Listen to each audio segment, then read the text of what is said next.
This podcast may contain explicit language. Give up. You can't get away from us. We're not going to hurt you. Invasion of the Body Snatchers is next.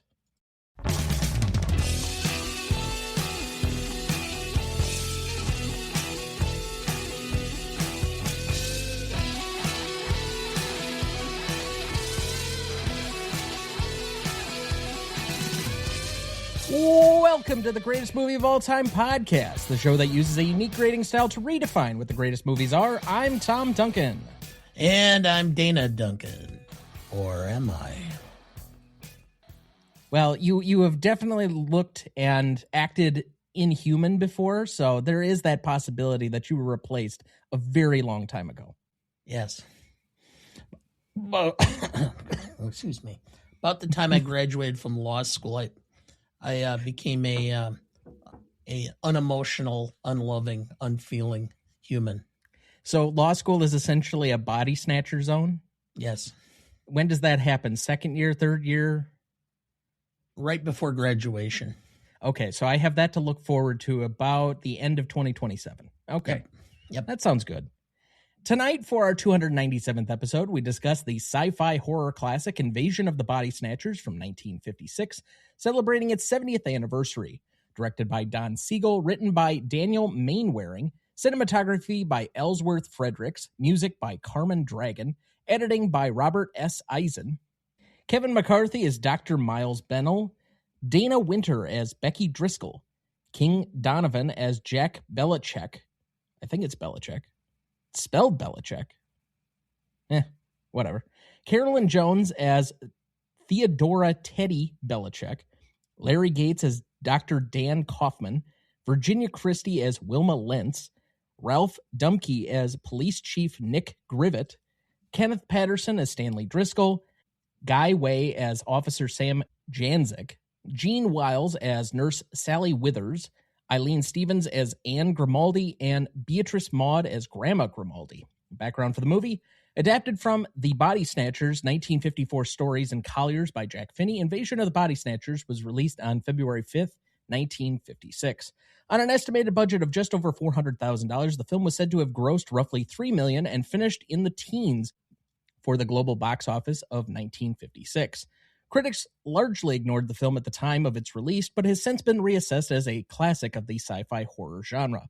The film was included on Bravo's 100 Scariest Movie Moments. Similarly, the Chicago Film Critics Association named it the 29th scariest film ever made. IGN ranked it as the 15th best sci-fi picture.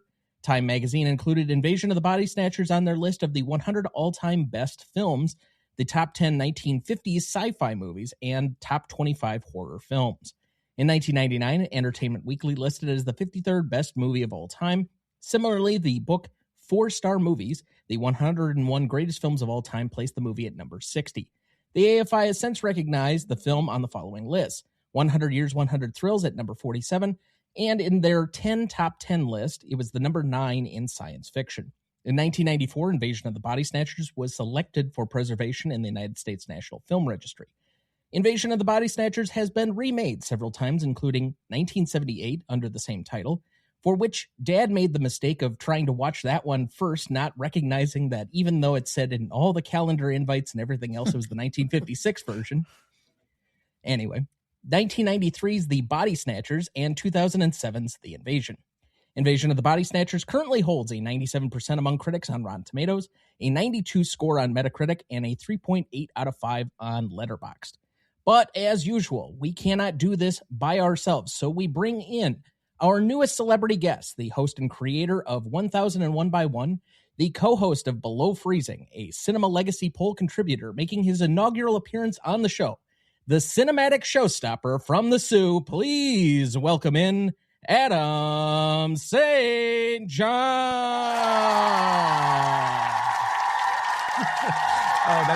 That is phenomenal. I always love alliteration, so cinematic showstopper from the Sioux is just great stuff. Thank you for such a lovely introduction. Long time coming for you to be on the show. We obviously know everybody through mutual connections, so it's great for you to actually be on with us for the first time. We obviously have a lot of people running in the same circles, but welcome. Yes, thank you. Yeah. And spoiler alert for something coming up. Got to be introduced to a new movie for the show, and that's, I think, part of the fun of doing film podcasting is finding films you haven't seen, even though it feels like you should have prior to this moment. So yeah, excited to talk about a movie that I had no relationship to before doing this. Okay, so that's interesting because I don't think either of us had a relationship with this version of the film, at least prior to this. I have watched none of the remakes or anything else, so I knew nothing about this. I put it on the schedule because I'm like, oh, this is intriguing. It's at a kind of a dead period of the year. We usually select most of our schedule based on anniversaries, and January and early February are just so dry because everything gets backloaded anymore for Oscars, and then obviously the blockbusters are in the middle of the year. So it's really hard to sometimes find stuff that's going to be good to talk about. And for my first time with this film, I was very pleasantly surprised. So this is another one that I would put in the list of like among the great first time watches that we've had on the show. I guess I would put it in the territory of like a Shining that I hadn't watched before we covered it on the show. I would put it in an Ex Machina that we watched last year that I was really enthused about. So yeah, definitely a good one to pick. So did you just simply pick this because you hadn't seen it before and it was a good opportunity or a good excuse? Definitely that. And when we pick episodes for 1001, I want to pick things I haven't seen. I want to pick things that I think are going to be relevant to the conversation. But like for real, most of the times when I pick something, I pick because I own the movie and I just haven't seen it yet. And so I wanted an excuse to actually finally watch the movies. And that would also include watching the Invasion version from the 70s, which I also had not seen. So I got to knock off two birds with this exercise. So I guess, Dad, how much further did you get on the 70s version? I got about 20 minutes, half an hour in. I got to see Donald Sutherland and his character for a bit. And then I stopped and then I'm like, why are we doing this? It's 78. It's not an anniversary. And your mother said, well, maybe you're just not doing an anniversary. And I'm like, something's not right here. And then you mentioned that it's the 56 version. I go, okay. Now, is it like comparable story wise? Is it basically no? It's completely different. That version is what you do when you actually have a budget to work with. Oh, that's fair. I mean, I do like the fact that this is very simple storytelling. Like they don't put a lot of frills to it. Even the visual effects portion just looks like bodies covered in dish soap because it's just like that bubbling, oozing stuff. But it's so simplistic in its nature that it doesn't like it took me out of it for all of like 5 seconds, and then I'm like, okay, this is good enough. Like we don't need anything extravagant. This is still effective.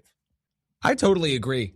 I think the simple special effects of the 50s, I mean, the 70s version, it looks cooler, but the way that they are able to encapsulate this entire story in basically 80 minutes. And I mean, it's not quite the same thing, but to me, it's like the Jaws effect, right? Where it's like not having the shark work kind of makes the movie better, you know, like not having, like the seed pods are so light and they're kind of whatever, but I mean, I think what helps in the 50s version is just how committed Kevin McCarthy is to these things being scary and awful. And like his commitment to the bit is kind of what keeps you invested going through. So I really kind of dug it for what it was. How much of the budget for this film, and it did not have a fairly large budget, was just spent on developing a farm full of pea pods, essentially? Well, they were all paper mache, weren't they? I mean, how expensive is it going to be to make one of those? It didn't look like it was, like it looked effective and real. It reminded me of a butterfly chrysalis. I suppose, sure. But I think there were at least a good 100 of those that you could see throughout the film. Like there was an entire truck bed full of them. Some of that you could probably make over, but I don't know. I wonder how many of them they used, because I know they sent a bunch to the theaters that were showing the film to put in the lobby. I wonder how many of them that were in production were then used to send to the theaters to save money. Might be. Well, and movies of this generation too, like, I mean, sci-fi was not a serious genre. So like they probably made those things and sent them off and said like, do you want these back? And they're probably like, no, just keep them. You do whatever you want to, pass them around, give them out to people who come see the movie. Like, I don't think people were thinking that this would be I'm something that would be remade a couple of times and be, I think, very iconic in the sci-fi genre. I don't know if there was maybe somebody who has a better film history appreciation or understanding than I do would understand what is the lineage of this genre that isn't like the monster movies from before. Like, obviously you have the horror sci-fi with Frankenstein and Dracula, and we're going to be discussing Dracula next week from the 30s. But until kind of around this point in time, like Ray Bradbury was starting to do all of his writing, but that was in novel form or in short stories. I didn't think it really had been translated to film much before this film. I'm going to tell you that my gut feeling, I don't have this verbatim or any real source, but my gut feeling is that most of this genre was established by people who really thought that The War of the Worlds by Orson Welles was such a kick-ass thing. And then from that decided, hey, what if we were to take that concept and move it into film? And you're referring to the radio program. The radio program itself, yes. Okay. Because, like, I looked it up just to make sure, because this movie, for as short as it is, very much felt like an episode of The Twilight Zone, just a slightly expanded version. But that didn't come out for another 3 years after this film. So there really wasn't much in the way of, like, comparing what this was to just about anything else. So I guess I'm not surprised that it was ignored by the critics at the time, because they're probably thinking, what the fuck do I do with this? Well, and tonally it's interesting because like the only I think iconic example I can think of sci-fi before this one is Metropolis, but that's it's much older, and I think that's a movie that's way more about like, let's look at the spectacle of what sci-fi could be, and I think the Twilight Zone comparison is apt. That's exactly where I went, and the thing I like about Invasion of the Body Snatchers more than, let's say, a movie that we covered on 1001 not too long ago, The Day the Earth Stood Still, is because there's a noir nature to this movie that I really like. The score, I mean, it does the double indemnity thing, right? Where it's like we cold open on a guy in distress and he basically recounts the story. I mean, it's got noir tropes all over it. The first time we see the pea pods, we got a Dutch angle letting us know that like shit's about to hit the fan. So I think that Invasion is actually doing more kind of within a very malleable genre versus Day the Earth Stood Still, which is, I think, kind of blandly made and a little boring. And I think it's very much going for like politics during this time and what's going on. And I think you can make the illusion in this one too. But this movie is both sci-fi and thriller horror, but also, I mean, you can't really miss the noir in the movie too. So there's a bunch going on here, and all of it uses the best parts of all of those tropes, so it just makes it like a really easy watch. Yeah, I would say that it's very effective. I don't think anybody here would disagree based on what we've already said. But what's more terrifying in its effectiveness, the alien pods themselves, or the idea that your closest friends and family could look the same but no longer be truly human? Let me rephrase that question. So you're asking me what is more scary? The fact that you have family and friends emotionally distant and unloving, or pods? I guess some people would prefer the former to the latter, but yeah, because I'm not sure, but that latter part doesn't seem like it's that scary, since it may tend to be what I have in my life. Well, particularly from certain portions of your family that shall remain nameless. So pods, definitely. And that has more to do with your side of the family than it does with mom's. But anyway, I don't know. I guess, to Adam's point, the buy-in from the actors probably sells the movie more than anything, because this is a very simple concept. And if this was like 1930s acting and we're going to talk like this the whole time. It's probably not the same film, but you get a certain level of Kevin McCarthy specifically kind of acting like Double Indemnity, that he's going to take this very seriously. He's going to be very intense about the whole thing. He's going to be terrified, and his translation of that onto screen as the audience avatar sells the film. He's afraid of the pods themselves. I think he's also afraid of losing all of his relationships. So it could be both. Well, what's that phrase? You know, it's better to have loved and lost than to never have loved at all. Like, I think it's a real question about, like, is it worth, you know, going through all of the emotional torment that can come with, you know, friends and family and relationships, or just not feel that at all? And I don't know, you know, I mean, you know, you can't enjoy the sweet without the sour. So, I mean, I think not having those relationships, I mean, and especially like if it's like the actual pods themselves, it's like, I don't know, like just when Kevin McCarthy puts a flare to one of them, I'm like, these things are clearly easy to destroy, right? So the pods themselves don't really scare me. Just get some flares, you know, and chuck some flares at these things, and like, we're going to be good. Yeah. But yeah, I think that would be terrifying to not recognize somebody you knew the day before. I don't know. That'd freak me out. That's fair. It's also 1956 rural California, where there aren't a lot of people around, and we were very nuclear bomb testing happy. So, you know, just drop a bomb. Well, you know, just as we're getting into this, I mean, the quote from Dr. Kaufman: love, desire, ambition, faith. Without them, life is so simple. He's not wrong. Sounds like the MAGA mantra. Well, okay. Do you have a plot summary ready for us, Dad? Oh, sure. In a quiet California town, a local doctor discovers that residents are being replaced by alien duplicates, emotionless impostors grown from mysterious seed pods. As paranoia spreads and trust collapses, he races to warn the world before humanity itself is erased. This summer. Thank you. All right. So what is the film about? There's two very conflicting narratives. One has to center on the plot, and then one has to do with the thematic elements.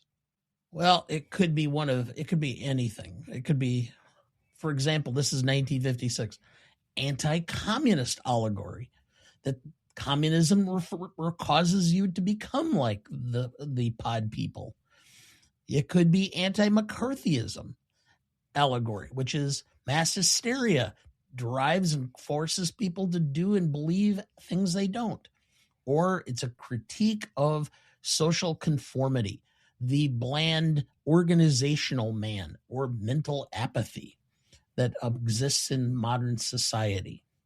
I think why sci-fi is so translatable to a lot of people is the allegorical nature within it, that people can kind of project their own understandings and thoughts, fears, hopes, etc. in a way that some of the other genres do not. It has such this fantastical element to it. And I personally would probably go to the latter or the last of your three elements there, because the social conformity to me is just a way that, because frankly, McCarthyism was a social conformity, communism expects a social conformity. So it's really more all encompassing there if you're going to go for the larger effect. And so that's why this film, I think, has remained a classic, is because it's got that universal theme underlying everything. From a very basic plot concept, it's a basic horror film where the guy's on the run. Well, yeah, and that idea of having to just respond to the situation constantly, right? And I love characters like this. I love premises like this, where we meet a guy, and he's a guy, and every day he goes from place to place, and there's a new thing that he has to deal with, and that's nice because then we can really see it through his point of view. Like, I mean, he might be a smart guy, he might be a doctor, but also this is all new to him too, moment to moment. So I totally agree with you on that one. And I think that the social conformity thing is spot on too. And I rewatched this just a couple of days ago, and I think it's this idea of like, because I live in a pretty red area, and it's crazy to be like, there are people that I know that I've met since I've moved here who, like, if my car went into a ditch, they would absolutely help get it out, right? But then if they like asked me as soon as that was done, like, what's your political affiliation? All of a sudden, like, we're going to have some problems, right? So it's weird that this kind of recognizing your neighbor and knowing that that person is human, knowing that there is a human who lives in that house right across the street, but like also understanding that that person has basically none of the similar interests, thoughts, beliefs that I do. And that's so, like, recognizing somebody, but also not knowing who really is underneath the surface. And I that's what made this most recent, the second watch of the movie, I had a lot of interesting thoughts racking around the old noodle up there. Yeah, nothing that you've expressed there is unfamiliar for either of us that are from rural Wisconsin originally. I mean, I currently reside in Madison most of the time. And Madison, despite some of its reputation, which I think is somewhat earned by the university and downtown and such, it's a fairly moderate place with a very liberal center in the downtown area.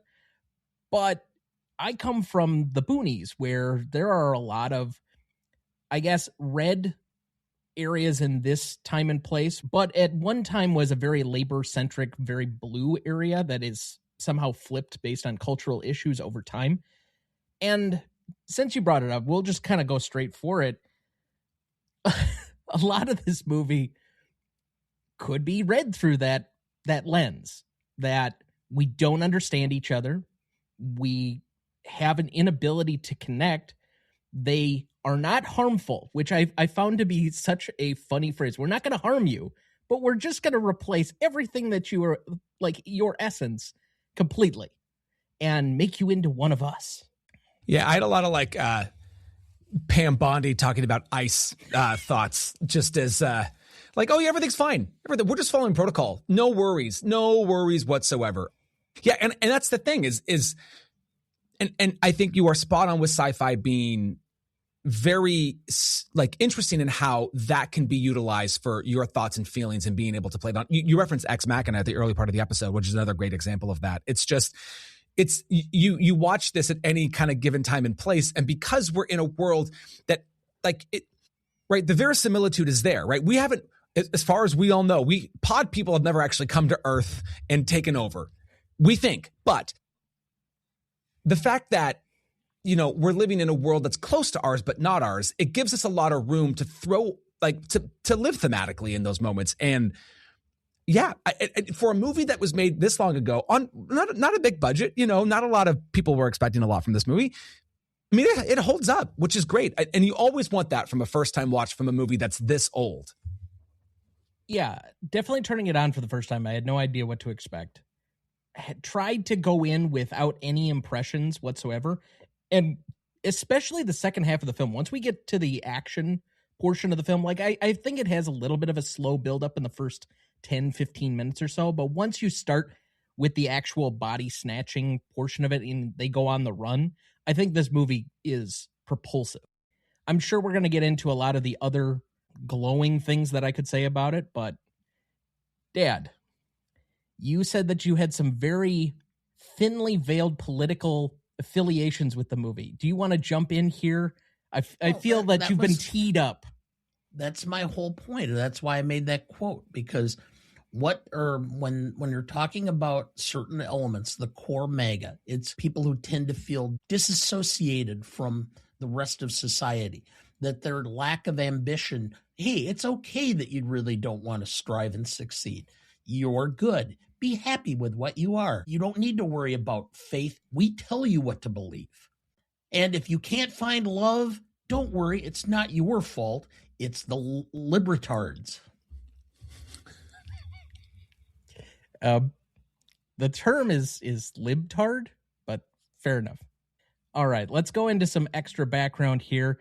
Did you know this film was filmed in 19 days? The cast and crew worked 6 days a week with Sundays off. The production went over schedule by 3 days because of night-for-night shoots that director Don Siegel wanted. That's got to be like a really hectic schedule. Like, I've never been on a film set, but to do this all within basically 3 weeks, there's a lot of on-location stuff. Well, and how fast those setups have to be, because that's the thing is my limited experience is that it's a lot of hurry up and wait. Like, I mean, so the fact that they got this done in 19 days, I mean, it's not the longest script, but that is wildly impressive. Yeah. Well, I wonder what the second crew was. There may have been, because they do a lot of long shots.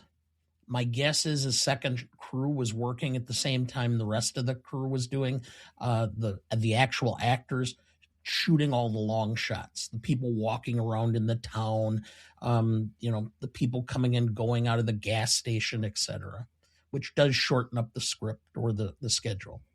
All right, Dad, this one is after your own heart.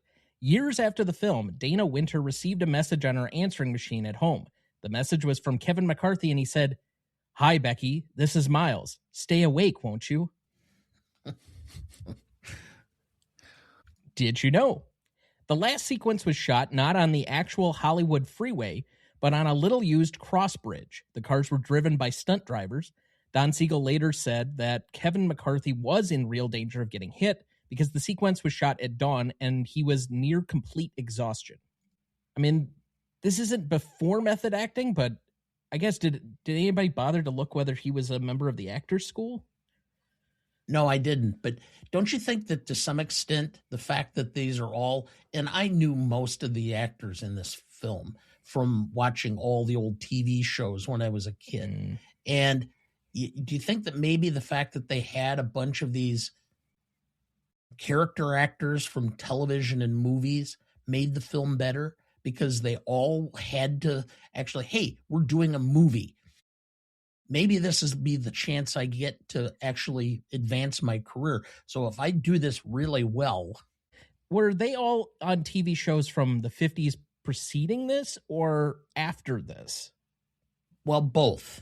I mean, King Donovan, for example, had been around forever, before and after. And then it didn't make matters much worse or better, I guess. He married Emma Jean Coca from Your Show of Shows. It was tied to Sid Caesar and Mel Brooks and all those. And they remained married until he passed away from cancer in the early 80s. But Don Siegel had been around for a while. I think, if I remember right, he had done like Perry Mason and some of those shows. So they were around before. And then, of course, Carolyn Jones had been in movies and then went on to be Morticia Addams in the Addams Family. I didn't put it in the actual Did You Know section, but I guess Sam Peckinpah was part of Siegel's crew throughout the 50s. And so... Correct. Yeah. He had a small part in the film. Yeah. So, just some interesting people. Like, I know that you obviously would recognize most of these, but I had not really seen any of these before. And I'll be quite honest, Kevin McCarthy, during portions of this film, reminded me so much of a young Powers Booth that, like, I was trying to figure out, have I seen this guy in other stuff? The Powers Booth comparison is great. And Dana, I'm so glad that you mentioned recognizing these people, because I have something I want to say related to that for one of the things down the road. But it was a little odd to watch this movie and go, I do not know any of the people in this movie, which isn't a bad thing or a good thing. It just, I wonder if I'd even liked it more if there was somebody that I could like really, oh, I know that person from that thing. But yeah. Did you know? The biggest problem director Don Siegel and company had with the studio was over the use of humor. He, writer Daniel Mainwaring, and producer Walter Wanger had scripted scenes with humor in them, and Kevin McCarthy said the actors improvised some during shooting. When the film was still in the work print stage, Siegel and Wanger decided to try it out in front of a preview audience behind the studio's back. Much of the humor was still in the film at that point, and the audience response went from shrieks to screams to laughter and back again. Siegel had sneaked a tape recorder into the theater so they could prove to the studio just how great the reception was to their rough cut. However, Allied Artists head Steve Broidy hit the roof when he found out and wanted to know why the audience was laughing in places. He ordered any trace of humor removed because the audience found it difficult to follow and laughed at the wrong times and the wrong moments. The studio insisted on edits because it wasn't policy to mix humor with horror. I am very curious if we could ever recover like a full version with that in it and whether it detracts from the film, but I'd be very curious. Did you know? The tunnel scene where the hero hides briefly from the townspeople was filmed at Bronson Cave in Griffith Park, famous with locals as the Bat Cave from the 1960s Adam West Batman. Of course, I had to fit that one in here. Of course you did. Yeah, of course. Did you know Kevin McCarthy would later reprise his role of Dr. Miles J. Bennell in the remake Invasion of the Body Snatchers from 1978, as well as one other film? Do you want to venture a guess?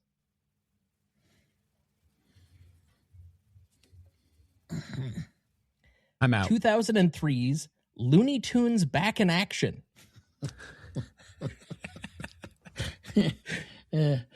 So, well, one of the places you may have seen Kevin McCarthy, because I just looked it up, he did several episodes of Mission Impossible in the early 70s.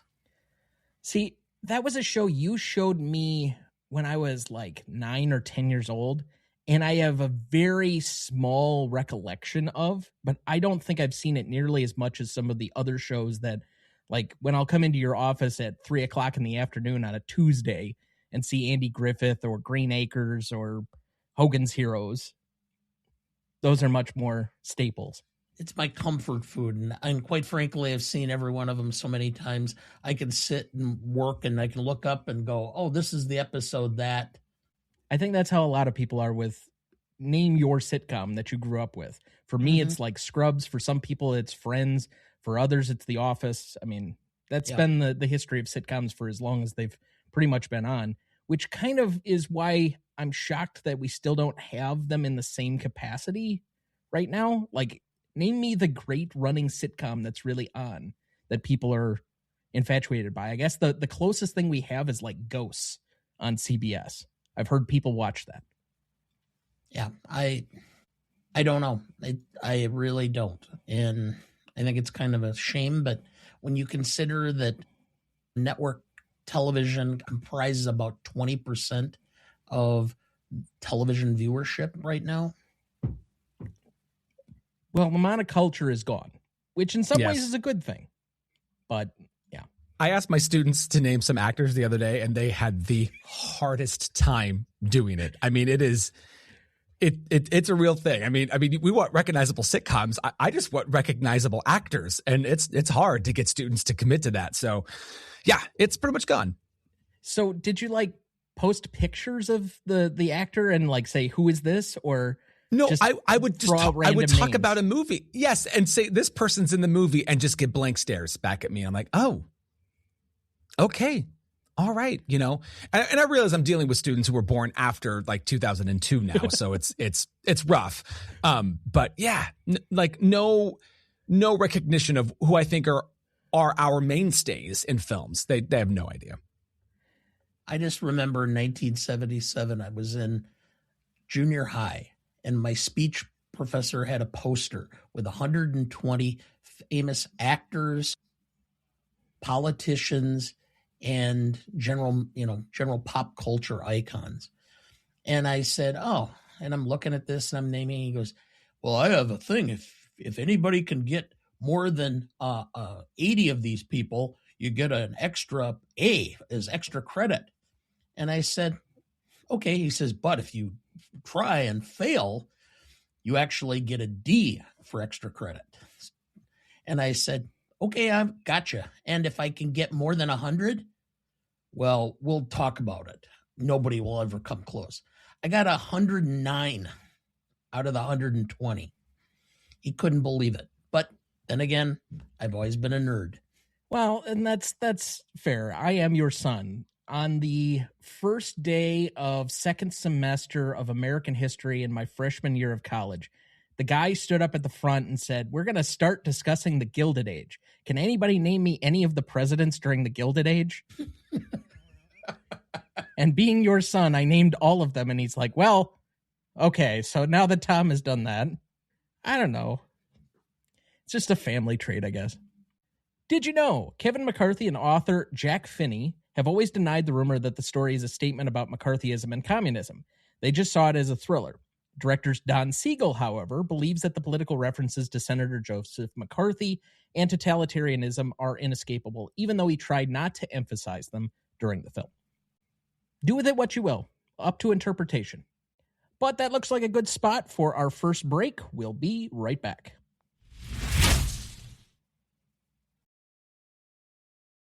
Before we jump back into the episode, next week for our 298th episode, we welcome back 5-time club member, the host and creator of Shea Cinema, and a CLP contributor, Sarah Shea, to discuss the horror classic Dracula from 1931, celebrating its 95th anniversary.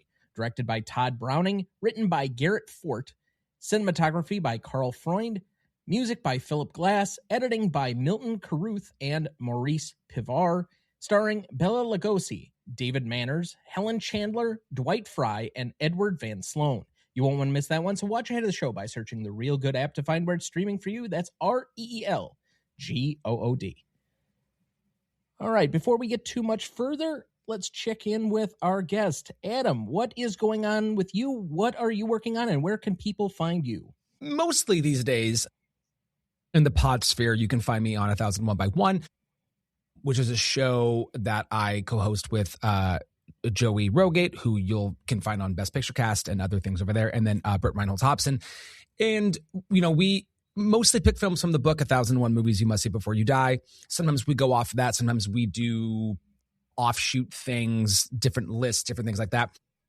And just kind of have a whale of a time doing it. We've just set our 7th season. We drafted that, so we're finishing up season 6.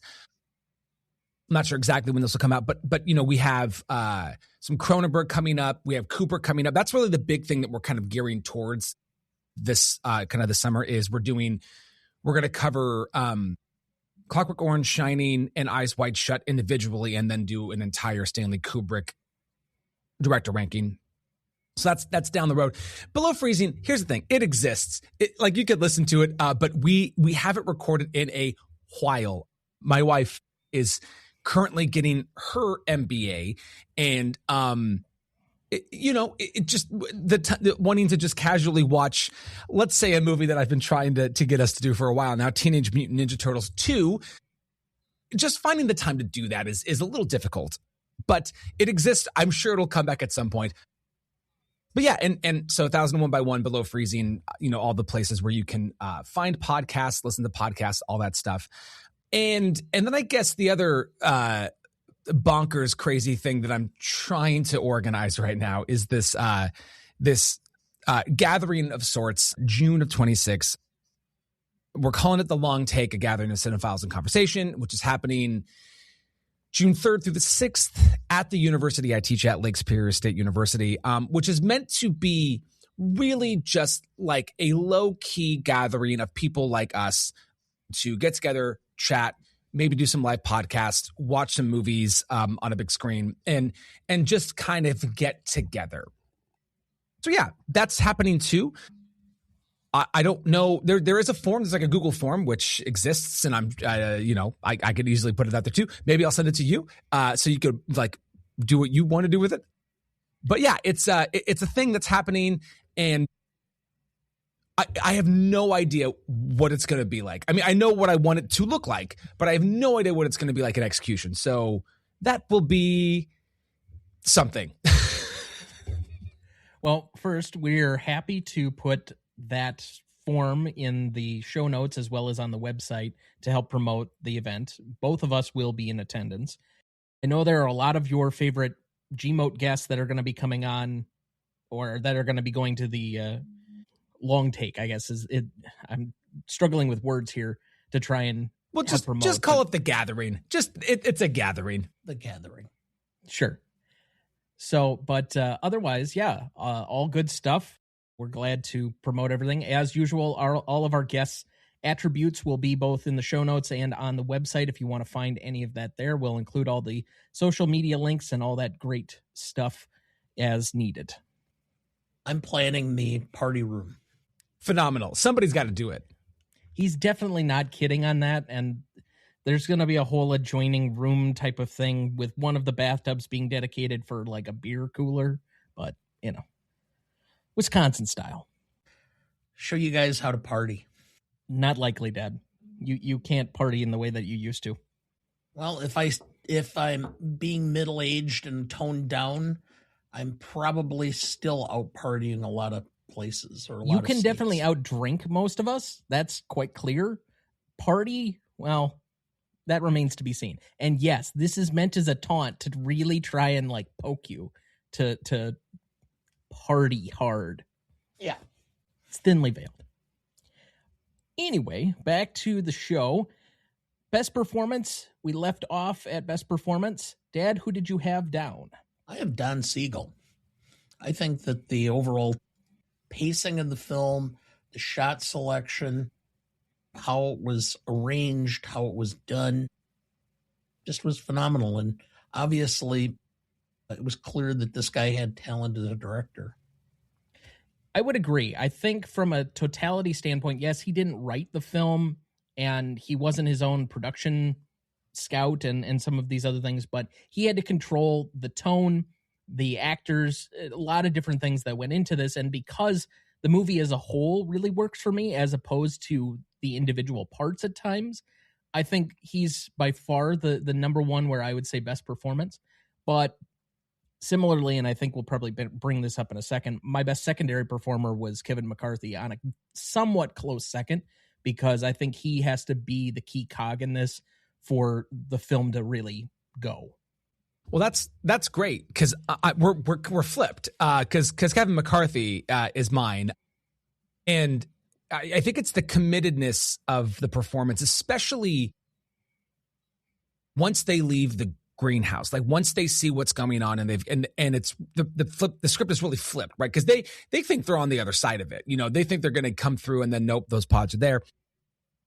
But Don Siegel is my secondary for basically everything that you said, and I think for quite effectively putting a bunch of the best parts of different genres into this movie. And obviously you talk about pacing and tone too. I mean, we have to tell people this movie is not long. This movie is, 80 minutes.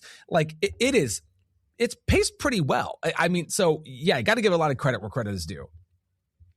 Like I said, if you can make it through about the first 10, 15-ish minutes where there's kind of that noir narration over the top of it, and you really get into the portion where they're kind of on the run, this movie goes by really quickly. Like the last 40 minutes of this is gone. So best secondary performer, Dad, who did you have? I did have Kevin McCarthy. Okay. I mean, it was clear. I mean, this guy was nominated for an Academy Award for Death of a Salesman 5 years before. So he had acting credits and acting chops. His career just never took off the way a lot of people thought it would originally. But he had a long career, just not a lot of big-time stuff. Well, I think there was an anecdote that I did find in the research where he was like really close friends with Montgomery Clift at the time, and was really jealous because he was making Raintree County with Elizabeth Taylor, this giant big budget film that was going to outproduce him. But in a stroke of fate, this is the one that ends up being the larger classic that probably is known more widely than that one. Although I love Raintree County. I read the book in law school, loved the film. And I think Montgomery Clift is a unheralded actor. He's much better than I think a lot of people probably know. Yeah. So most charismatic, this is where I put Dana Winter as the femme fatale in this movie. And she's very much supporting everything that he's doing. Like, she is an important second piece to everything that's going on. And you really have to feel an attraction to her to make sense that Kevin McCarthy is like really afraid of losing her. So her ability to kind of be really lovable and adorable in this movie, I think, is really important to the overall connection that you have with the film. Well, and you mentioned not wanting to lose her. He lost her once, so he doesn't want to lose her again. And you're totally right. Like he has to keep her safe. Like, and if she doesn't, if he has to keep her safe because the script says so and not because we honestly feel that he wants to keep her safe, then we lose it. I think that's a very solid charismatic choice. So other charismatics? So, Tom, you mentioned how in particular, the second half of the movie flies, and it does. And there's a lot of things that keep you going. I went with Carmen Dragon's score. I really liked it. Whenever it kicked in, especially in those moments, because there's so much where they're just running, trying to get away from place to place. And I really like it. It's both, and again, like, it's just the way that the tropes merge together. It feels film noir-y, but also sci-fi thrillery. And again, I think it's really eclectic. And I think in a different film with a different director, maybe it doesn't work, but I thought it worked. It really helped with the pacing and really keep you invested throughout. Yeah, it has a good eeriness to it, but it doesn't feel like eerie in the same way that like The Shining does with kind of that electric form of the music. It's got a distinction to itself that doesn't feel unfamiliar with the 50s, but it definitely keeps you on edge from a tonal standpoint, but doesn't also let you kind of like out of the story at any point. Dad, who did you have? Well, I had King Donovan. And it's simply because I love him. Everything from the Beverly Hillbillies. Oh, God. He had a persona in every role he had, even in this film, where he's kind of this aloof, kind of smirking, frat boyish quality. You were going to try and use smarmy again, weren't you? No, I wasn't. I was trying to use what I used. Anyway, he just had that, I'm a little too cool for myself attitude. In this particular film, he's supposed to be a writer, because of course, most writers just are a little bit too cool for themselves, apparently, in most films. They're always coming across that way. So I just love him as his character in the film, and I just loved him in every bit part he did throughout the 50s and 60s, where he was kind of the same character. He just always was somebody that I liked growing up. So I went with him. Well, that takes us to best scene then. I have 5 nominees here, and you're welcome to nominate any others. I have the body at Jack's, which is the first time that I guess that's probably the tipping point where we kind of really go into the action, where something's slightly off. I wouldn't say it's completely downhill from that moment, but it's like the first true inclination outside of the kid not thinking his grandma was quite right. Then we have in the basement, which is when he finds the body in the basement. We have the greenhouse, which we've all mentioned on multiple occasions here. We have escaping the office, and then Becky is turned, which is probably the penultimate moment in the movie. Any other nominees that either of you would like to pose here?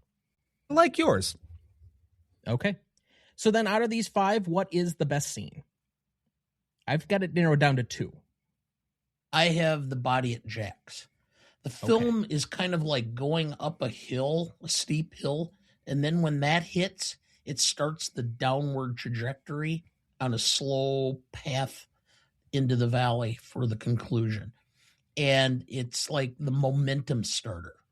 Everything moves in a certain direction from that point on.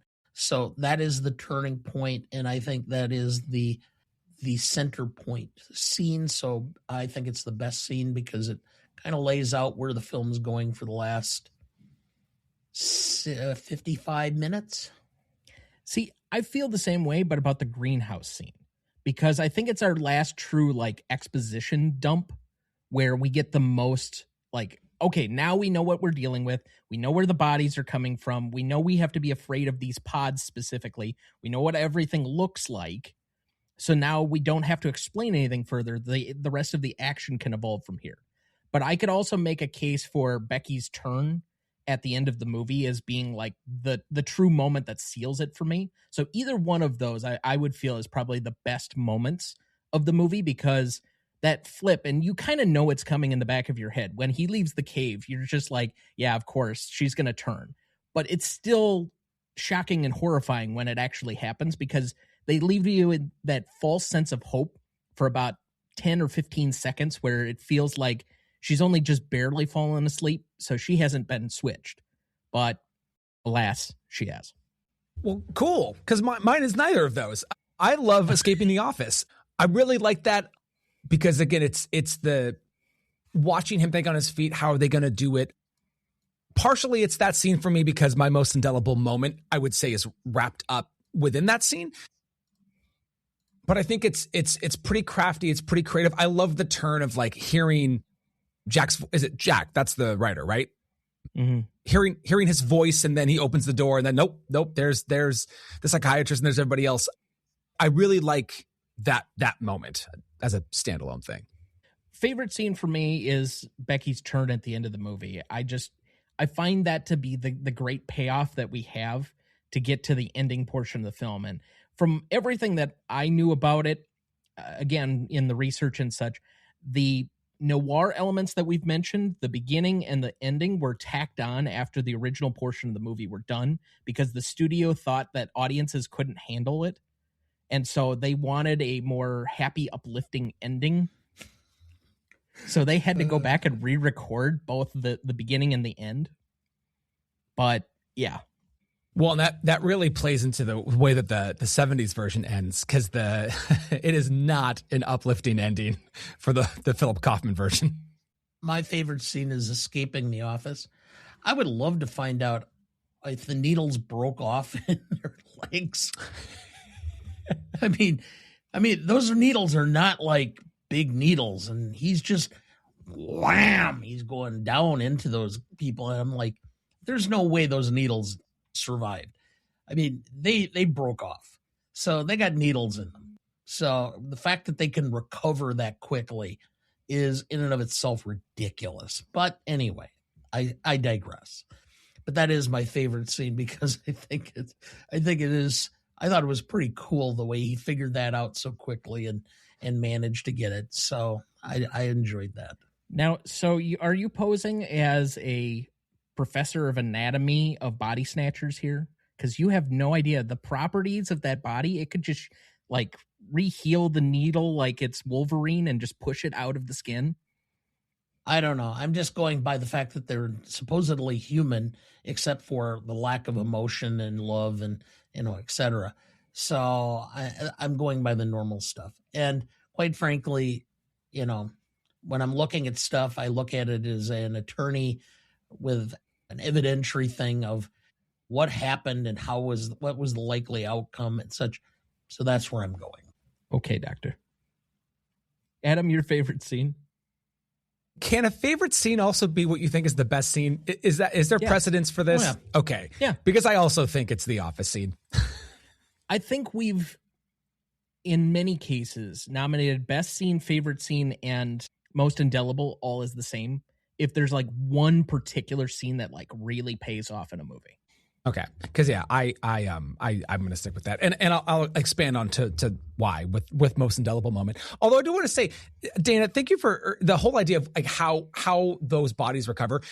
Like when you watch something like a TV show from the 90s or 2000s, and you know that a show is referencing something, but you don't know what it is, and so your cultural touchstone is just the reference and not the thing.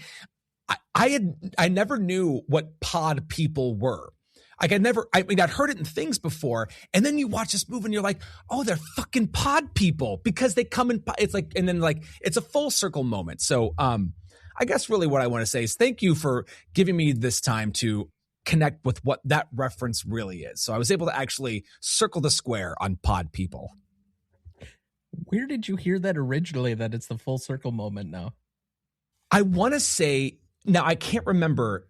I want to say there's a reference in Back to the Future with like okay, something that either George McFly or like somebody references, but I know that there's some like a reference to pod people, probably The Simpsons. I got to be honest, it was probably something in The Simpsons because yes, there's an episode where Homer and his dad create the tonic that's going to make everybody very highly sexual, and they keep sending the kids out to do their own thing, and I think either Milhouse or somebody calls them pod people. So I think that Okay. might be what it is. That was your Simpsons corner of greatest movie of all time podcast. It will be continued or picked back up when Scott Cole is on with us later in the year. All right. Most indelible moment, though, you said that you already had the escaping the office as the individual moment for you.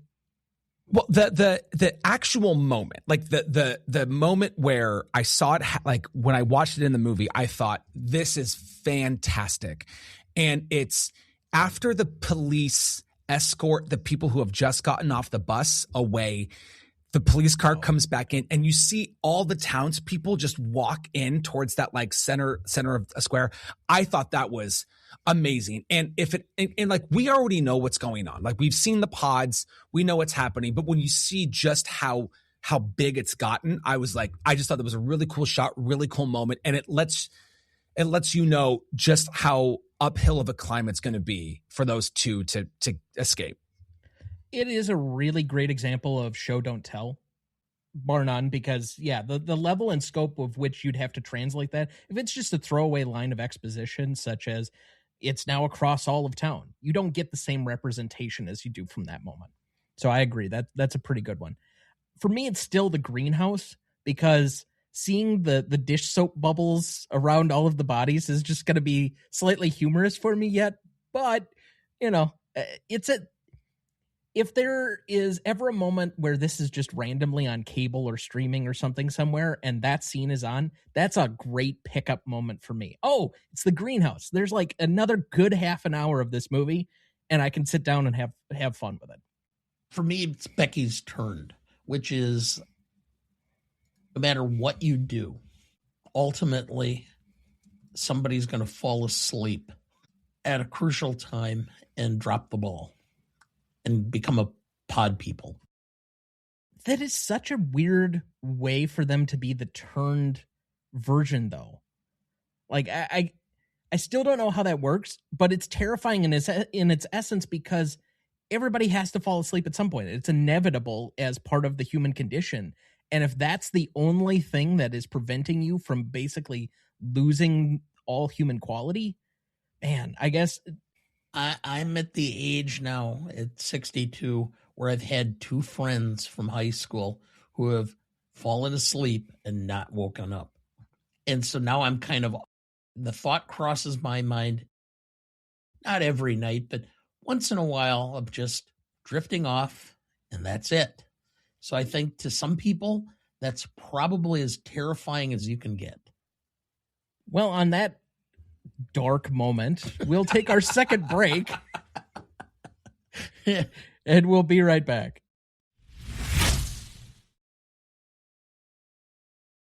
Before we jump back into the episode, during the break, Gmo did a few live episodes on our end of year recap / season 8 scheduling, our James Bond ranking series, and our Gmo Duncan family holiday menu extravaganza. If you missed those episodes, don't worry. Your favorite movie family is still available to view on our YouTube channel at Gmode Podcast.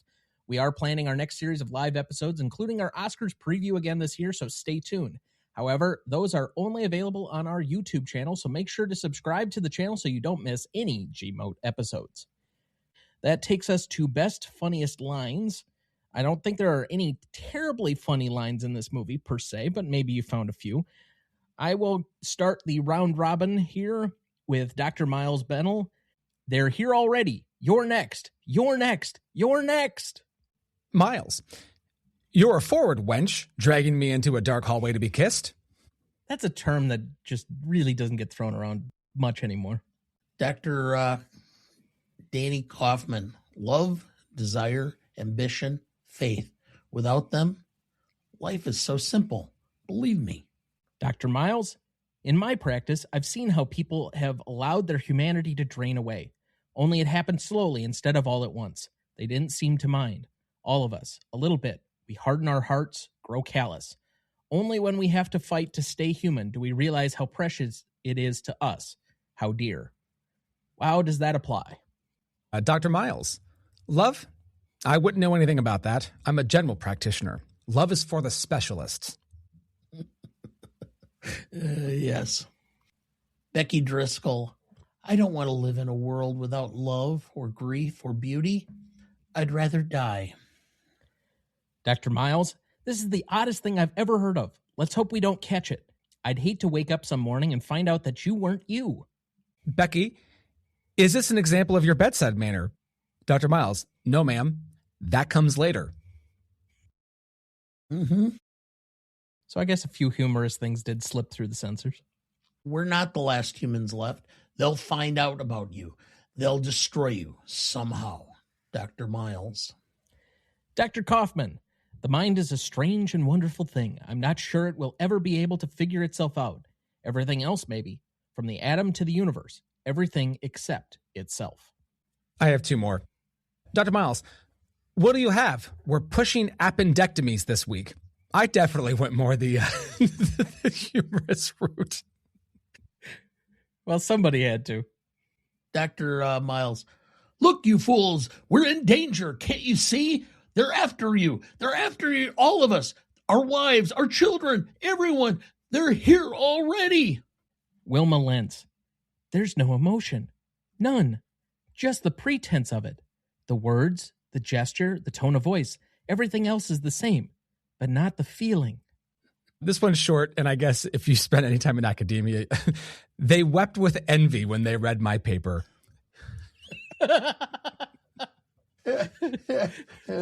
Yeah. Yeah. Okay. Yeah, do you have any left? I'm out. Okay, I got two more here. Charlie, give up. You can't get away from us. We're not going to hurt you. And then my last one here, as the mob chases Miles to the highway, let him go. No one will ever believe him. Yeah. Okay. So that takes us to the Stanley rubric. First up is legacy. This is a measure of the legacy of the film approximately 5 years after it came out, so roughly 1961 to today. The legacy of this film is shared between two equal yet separate groups, the audience and the industry, 5 and 5 points apiece for a total of 10. Dad, would you like to go first or second? I'll go first this time. Okay. For the legacy, the industry, there's a couple of principles about this film. One, the principle first is you can build or create a sci-fi horror film and do it on a very low budget and make lots of money. This film really proved that. You would not have the Blair Witch Project. You would not have several of these films without this legacy. So from an industry point of view, and the fact that it rose so as far as being a better film and being on all these top 10 lists and a cultural icon leads me to put this as a perfect 5 for the industry, for legacy. For the public, it is a film that is iconic. People know what you're talking about if you say Revenge of the Body Snatchers or Invasion of the Body Snatchers or whatever. They know what you're talking about. Most people haven't seen the film. So from a long point of view, I can go no better than a 3.5 for the public. So I'm at an 8.5 overall. Okay. From an industry standpoint, this movie is classic to its genre, but I don't know outside of maybe the 50s and early 60s that it has a ton of contemporaries like it. Yes, there are low-budget horror films, but that's kind of been the nature of the genre for a very long time. And we really didn't get that re-renaissance until probably the independent film era from about 1990 on. So I'm not sure I could translate it like to like there.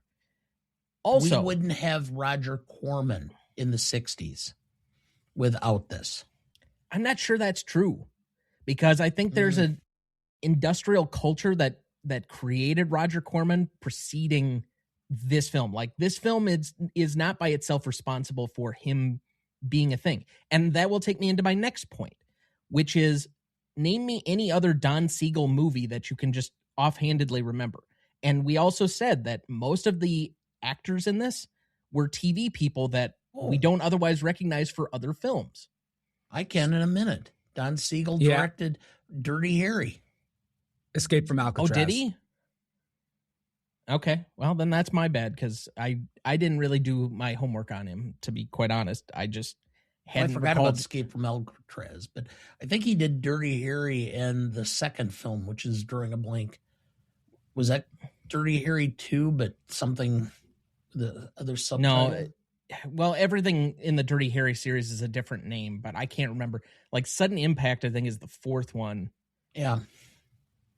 Yeah, I can't remember. The second one is with Hal Holbrook. Anyway. Yeah, I can't remember. But I think he did that one too. Either way, but none of the actors in this went on to like larger careers in film.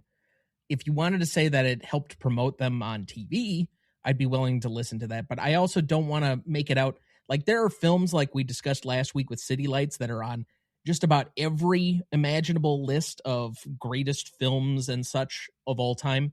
And this one is on a few, but we have to create gradations somewhere because, again, we often tend to, with a lot of our scoring, just go with a 5 on the industry if it's been recognized almost at all. And then we kind of make our bones about it in the industry portion of things, whether people have basically heard about it. So I'm going to make a point here by saying I have it at a 4 for the industry. And I have it a 3 for the audience because I think there is something to be said that the name recognition or certain things from this movie, such as Adam mentioned, pod people, are more universal terms or stuff that's in the culture. Body Snatchers is at least something like I put it on the list because I'd heard the name before, but I hadn't seen anything with the film.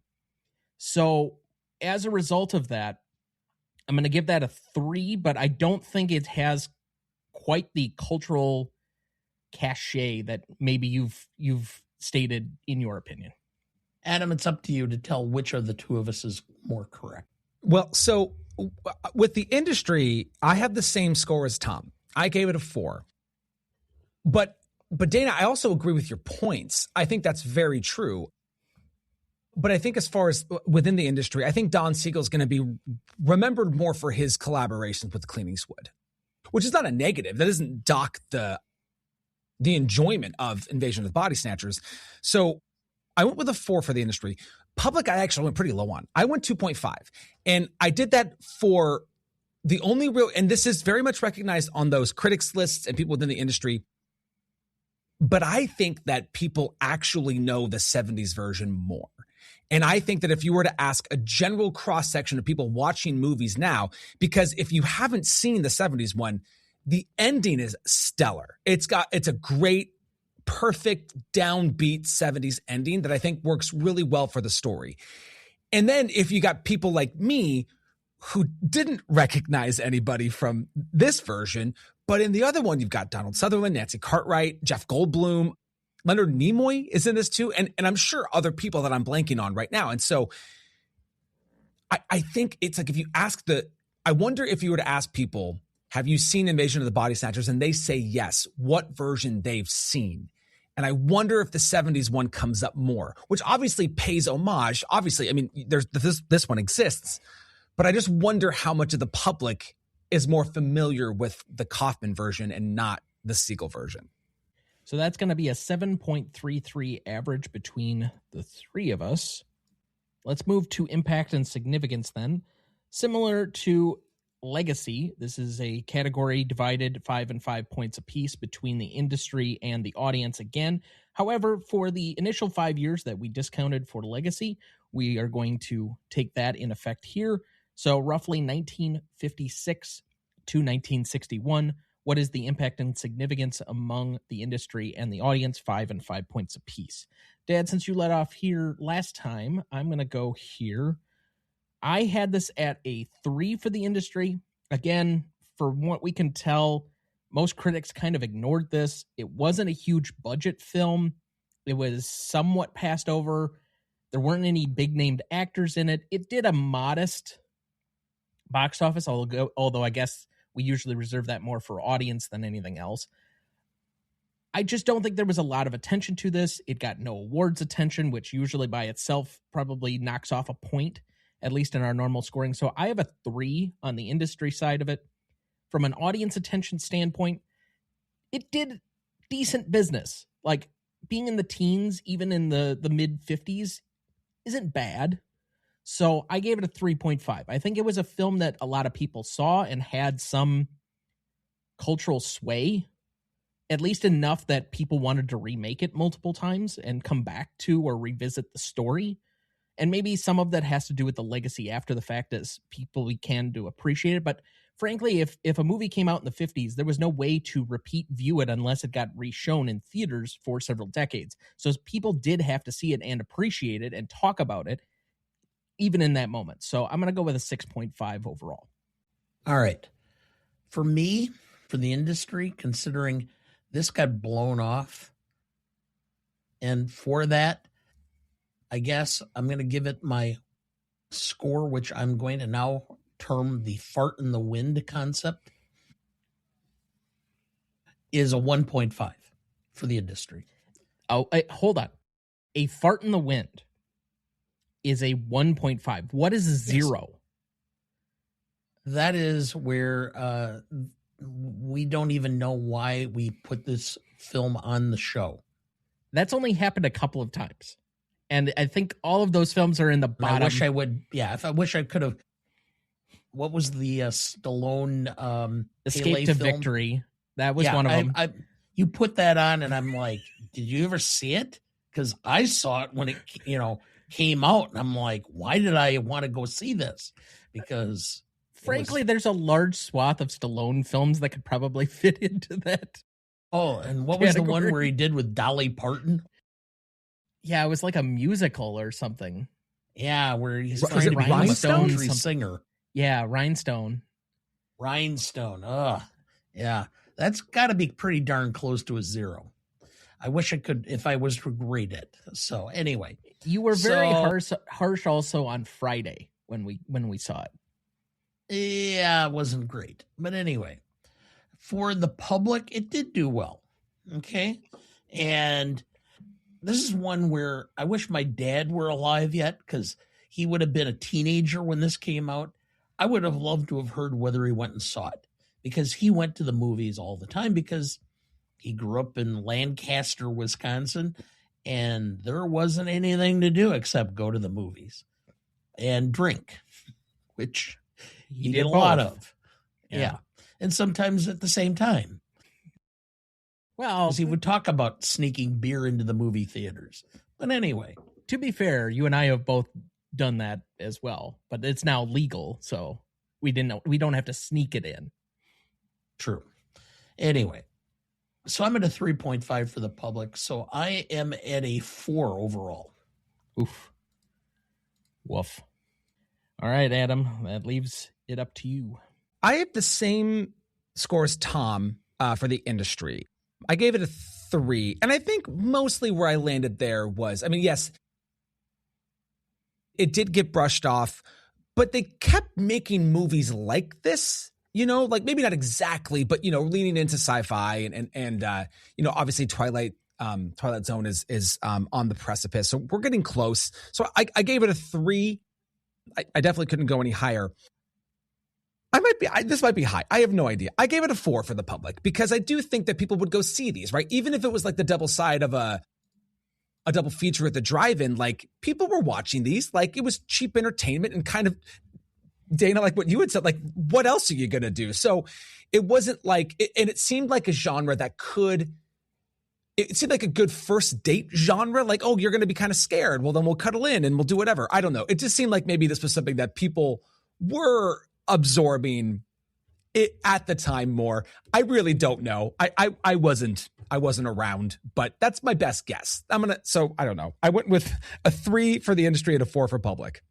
So that is a 5.83 average between the three of us. In only a way when you have odd numbers of people on the show can you get to a decimal like that. But let's move to novelty then. This is a measure of anything original about the film for 5 points, and the film's execution for an additional 5 points, for a total of 10. Since usually you go first on Classicness, Dad, I'm going to take the lead here. I think this is wholly original. We mentioned The Day the Earth Stood Still. We mentioned, I guess this is kind of the same era as Creature from the Black Lagoon, but those are still like monster movies. There weren't a lot of sci-fi horror films per se like this. And again, this precedes the Twilight Zone a few years later. So I do think that maybe it's not creating, but at least it's furthering a burgeoning genre or subgenre at the time. So from that standpoint, I'm going to give that a 5. An execution, I think budget is the only thing preventing this from being a full 5. I have a 4.5 here. And really for me, it's only that it's like the dish soap bubbles. Like I'm going to just take a slight half point off there. But otherwise, the acting is fairly good as far as I can tell. I mean, I've said many times before that I'm not a good barometer of what is or is not good acting. We'll leave that to the acting professor here.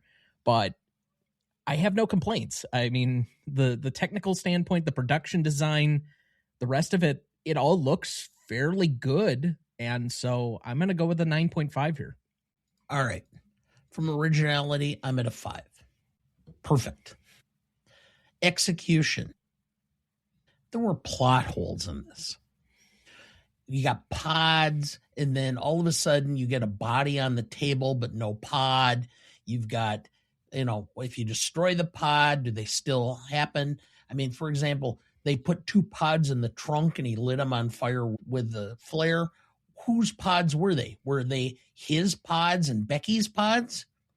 If that was the case, then why did Becky turn over? Because her pod would have been destroyed. Yeah, but the pods are not individualized. Like, it's not DNA coded. The pod could reproduce anybody that's close or nearby. Okay, so then how did Becky turn? Where's the pod? Anywhere close to her?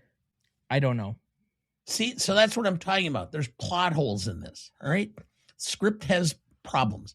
So therefore, I'm at a 4. So I'm at a 9 overall. Okay. On originality, and maybe I'm being harsh.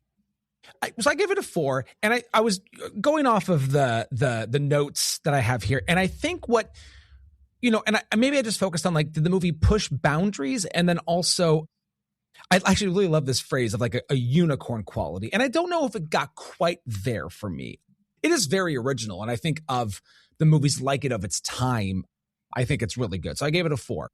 Execution, I gave it a 4.5. I'm kind of with Tom. I really like everything that's kind of going on in the movie from the production side, from the design side. I think the performances are really good. They are of the time, but very believable, which I really like. So yeah, I'm 4 for originality and 4.5 for execution. I do love great whole number math because we average out to a 9 on this one. So yeah.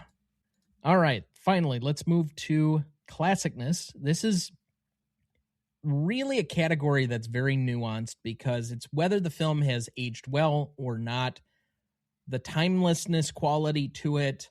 Are there some social issues that haven't aged well? There's a lot of things that could be thrown into this category. And so we turn to our senior nuance correspondent, Dana. All right, so we start with the 6, as you indicated. Okay, I did not indicate. So why do we start with a baseline of a 6? Because 6 is median, but it's easier to go down than it is up. And so therefore we kind of give it a little extra weight from going at a mean of 5. Okay. 1, I give a point for the notoriety. If you mention the film name, a lot of people are going to know what it is. You can claim it to be the 70s version or the 90s version or whatever, but ultimately it goes back to the original. So I'm going to give it a point for that simply because of that.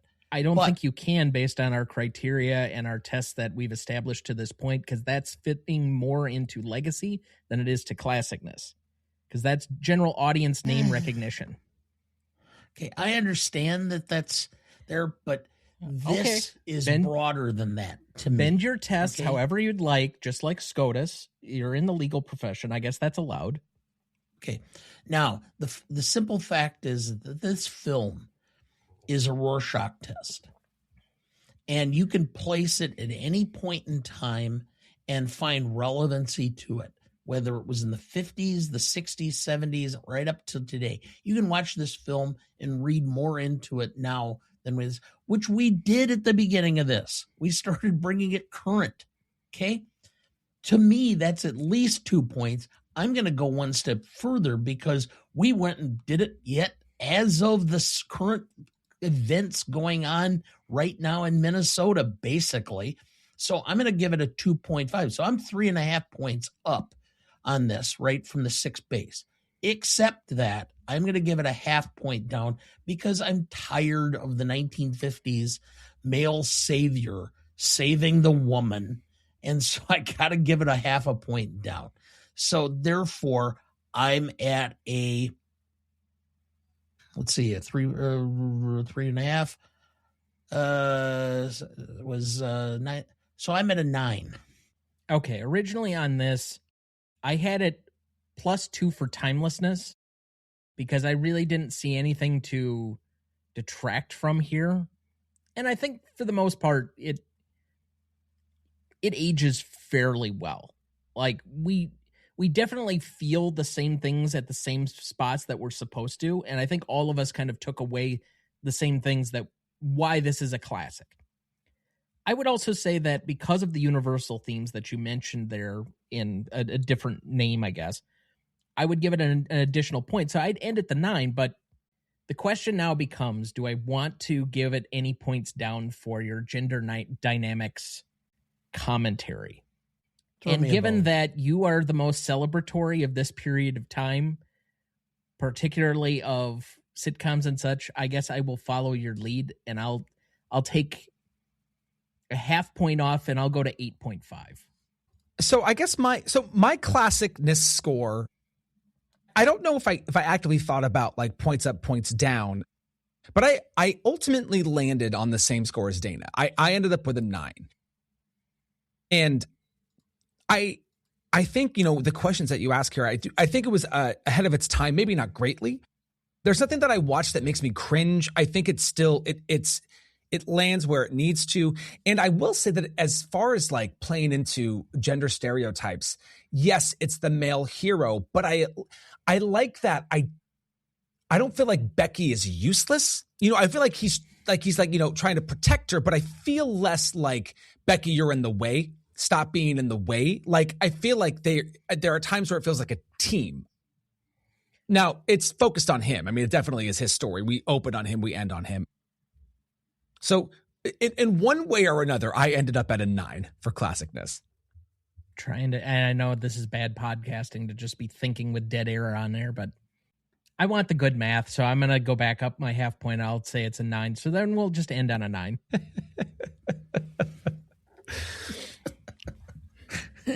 All right, rewatchability.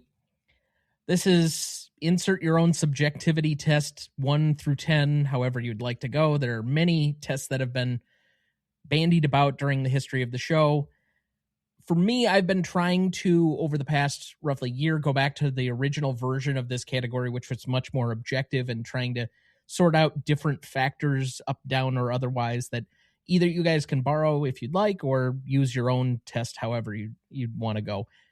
For me, I think on a general audience, and somewhat of the rewatchability is, I guess there's twofold. 1, can I get anybody to watch this the first time? And 2, which is a point that I don't think we've ever truly made, it does say rewatchability.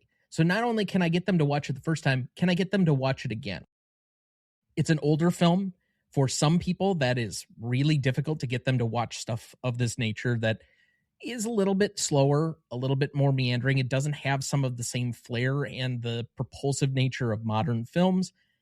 But by the same token, it's 80 minutes. The short run time is going to mean something even in an era where films are 2.5 hours almost on average anymore. I think that does have something to say where people are watching basically a similar equivalent of an episode on Netflix. They should be able to get through this. I think I'm going to give it an additional point up for a kinetic second half.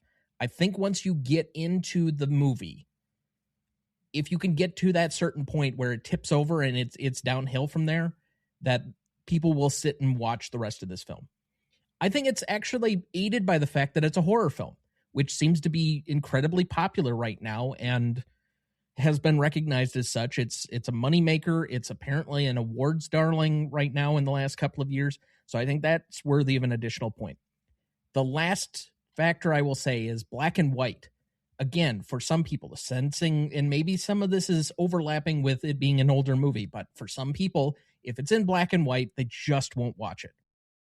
It's the same people that object to, like, I'm not going to watch musicals or, whatever else. And for cinephiles, that seems blasphemous, but it is at least a section of the public that I try and account for here. So ultimately, I have 3 points up. I have 2 points down. That leads me to a 6. For me, this is a film. Yeah, I'll rewatch it. I may even encourage people to watch it because it is a relatively simple little film to watch. I mean, and the reason I wouldn't give it a 6 because I think I could actually get people to rewatch. Maybe I'm giving it your grandma test, which is, can I get my grandma to watch or get your grandma to watch this on a Friday night when they're living in the house in the summer? I think so. I think you could get my grandfather to watch and rewatch this movie. The one factor I would say against it is it's not widely available on streaming. It was, like, for being a film that's obviously copyright available, it was only on the Roku channel right now. You would think that it'd be on Tubi and Pluto and all of these other places, but except that if you do, and this is how I ended up watching it. I was writing a brief, and I thought, oh, can you get the Roku channel on street or on my Google? So I just typed it into my platform, and it came up. And I just sat and had it on the other screen, and I was watching kind of as I was working on some paperwork. And so it's relatively easy to get. You get it through your browser. So it's not that hard. You just have to look for it. Okay, which means that you should be able to get it any place, pretty much. Where are you ending on this grandma test then? Well, anyway, the point being is if I can get her to watch it, it's going to be a 6. And the reason why I didn't go up to a 6 is because I'm not sure. If you think realistically that I could, then I'll give it a 6. Otherwise, I'm at a 5.5.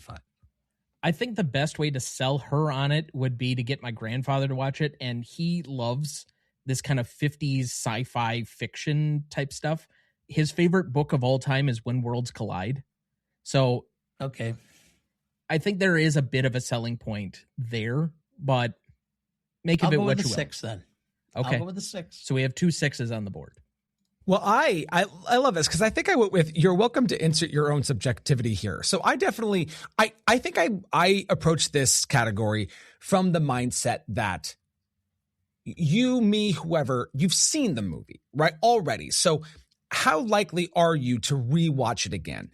And I will say that, whether I'm guesting on a show or doing one of mine, sometimes, even for movies that I like, a second watch can feel like a slog. If it's a movie that you like and appreciate, but it's 2 hours and 20 minutes, or you've seen it a bunch of times, it's like, okay, I get it. And God forbid it's a shit film, right? Because then it's like, well, great, I get to watch this a second time. But this from a man who has covered Salo on his show. Yeah, yes, which I only watched once for the episode. But so funnily enough, I watched this for the first time while I was in Madison because I was there recently for a theater conference. And then when I knew this was coming up and I knew I had to watch it again, I actively looked forward to it, right? Part of it is the runtime, but part of it is because I'd seen it before. I was excited to see it again because I thought it worked so well the first time. So, and all of your points for it being an initial detraction to somebody, the black and white, the 50s of it, right? But I would say that's a problem of watchability, not rewatchability. And in that sense, I think this is it's such an easily rewatchable movie. So I gave it an 8. But that's based on criteria that I basically just came up with right here and now. Oh, that's all good. As long as you can provide an argument, it all works. So that's a 6.67 average between the three of us. Finally, on this one, we have an audience score. We had an 89% for Google users and an 85% for Rotten Tomato users, giving us an 8.7. So to repeat the categories on this one, we had a 7.33 for legacy. We had a 5.83 for impact and significance. We had a 9 on novelty, a 9 on classicness, a 6.67 for rewatchability, and an 8.7 for audience score, giving us a final total of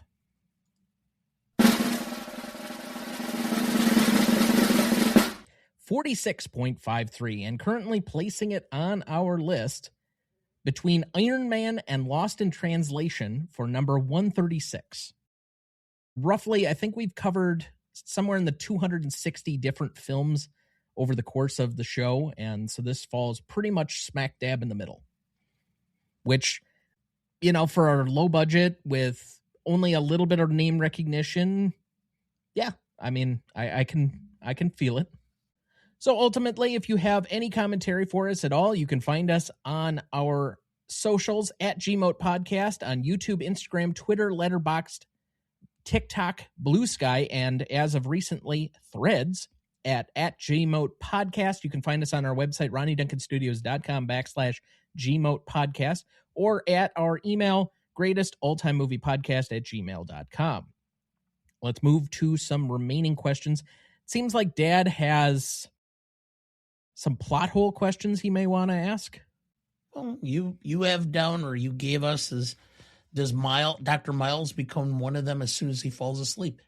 If it was that simple, why didn't the doctor, when he came into the doctor's office, give him a sedative?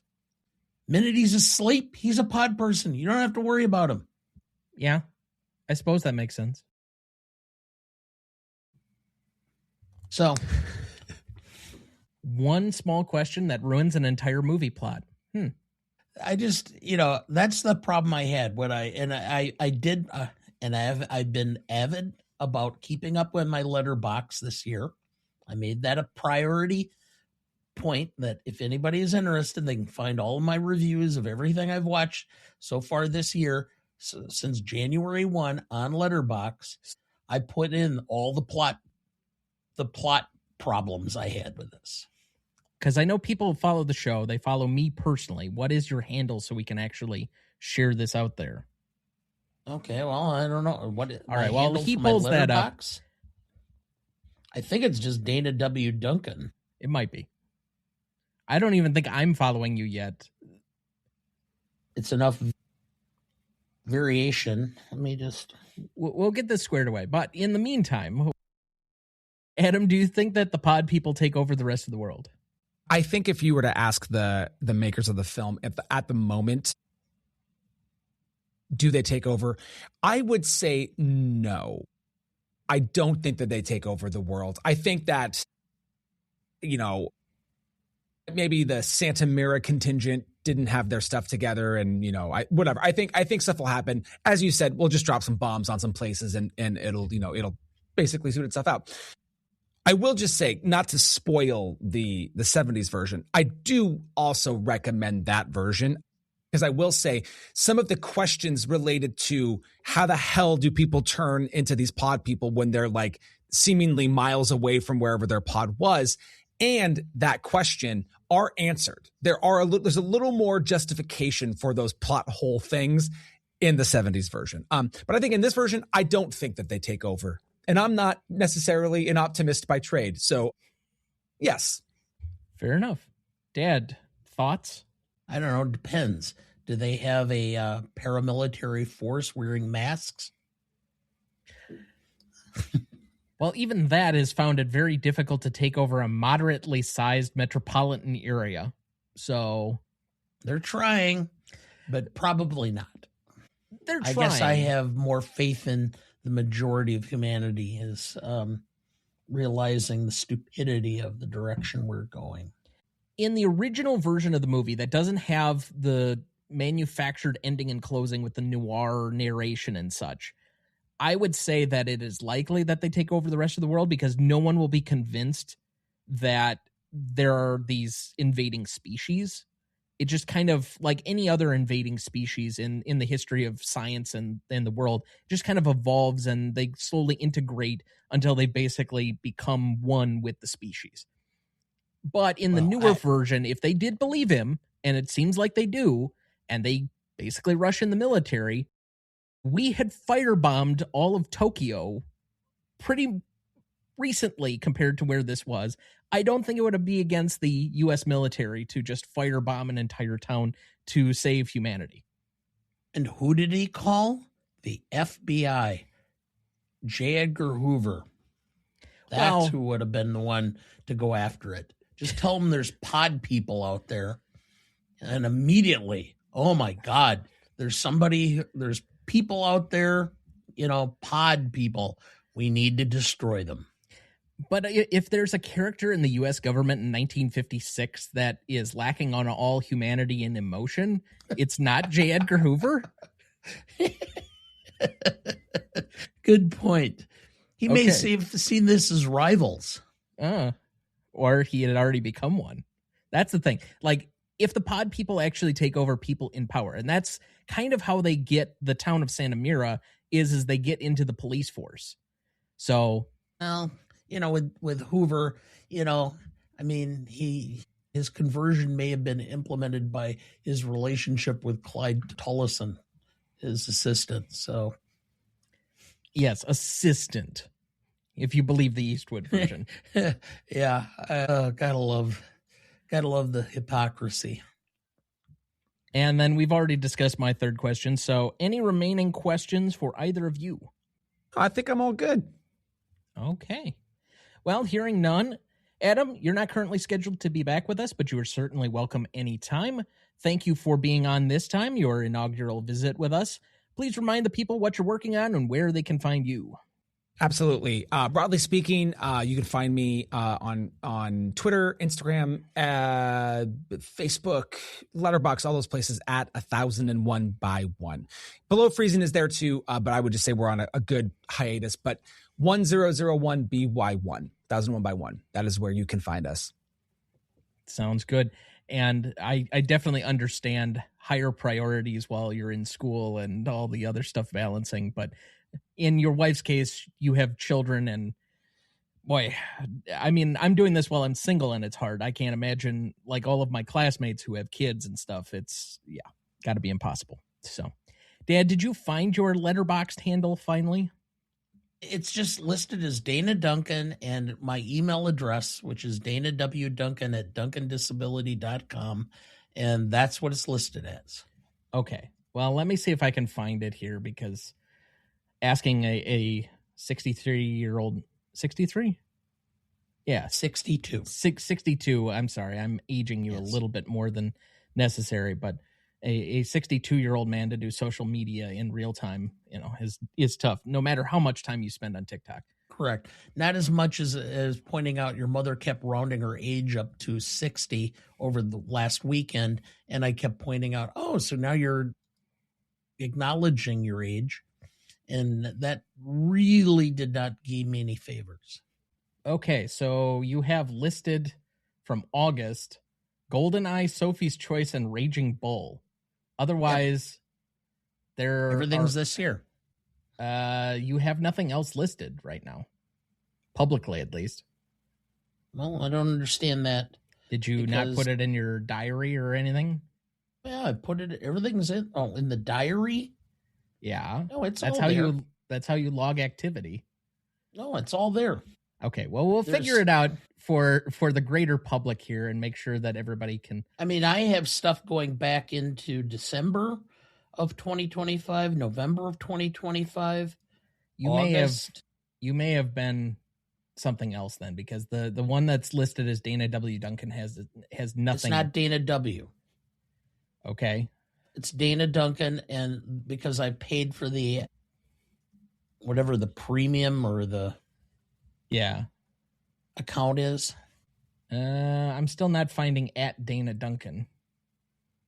There is a Dana W. Duncan that had stuff Oh, here you are.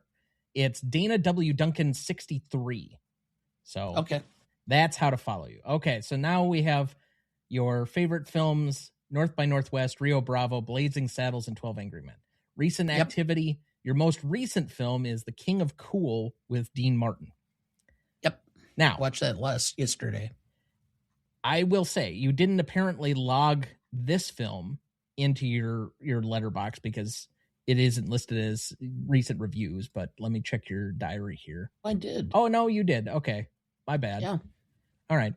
But I don't see a film that is about to come out that I've been trying to push you on, but haven't directly mentioned.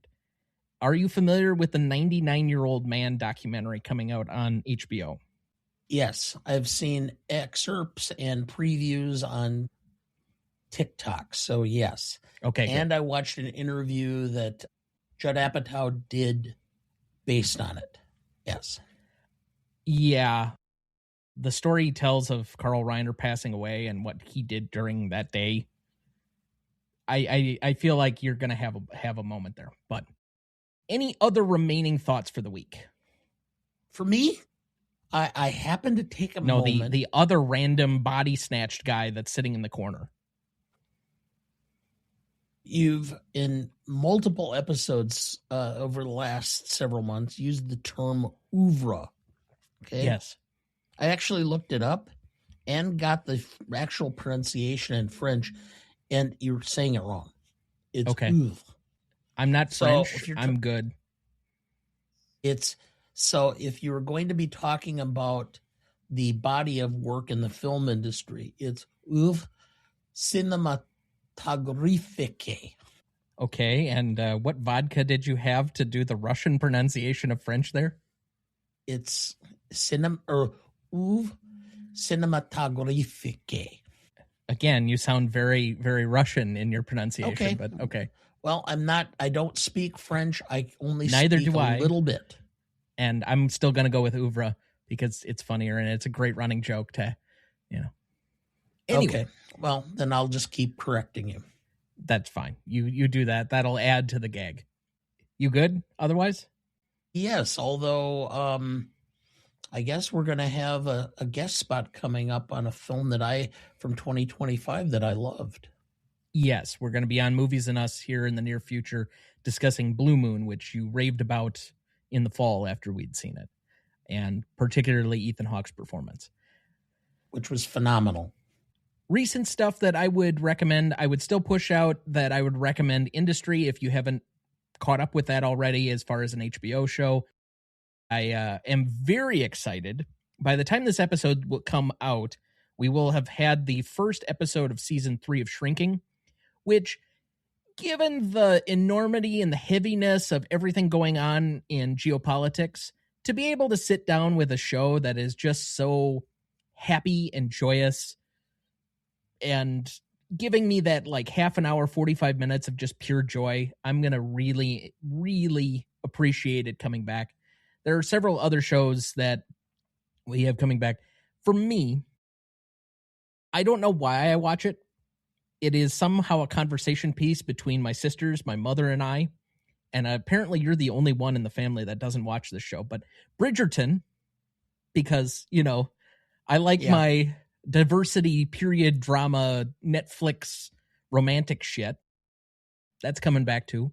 Got The Lincoln Lawyer, which theoretically we didn't have a Dana legal corner on this episode, but for your eventual TikTok series, that's a possible suggestion too. So there's a lot of good TV, and obviously with all of the nominations coming out, if you haven't seen any of the 10 Best Picture films up to this point, any of the shorts, which you and I heavily get into, we love all the shorts if we can.